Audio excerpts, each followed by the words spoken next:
مونوفیلامنت های سنزولنستین هستن که برای ارزیابی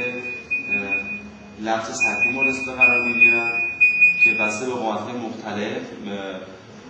وجود دارن و از ظریف‌ترین مونوفیلامنت تا خفیف‌ترین وجود دارن که در واقع اگر بیمار بتونه ظریف‌ترین تشخیص بده یعنی که حس سطح لمس سطحش بسیار خوب است و نحوه ارزیابیش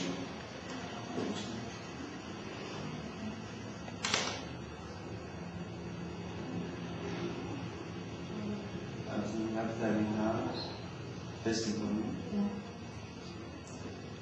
ظریف‌ترین مونوفیلامنت و از اون به متوسط میرسه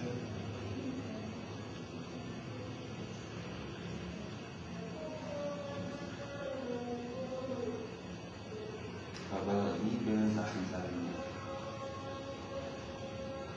این من دیگه هیچ می‌کنم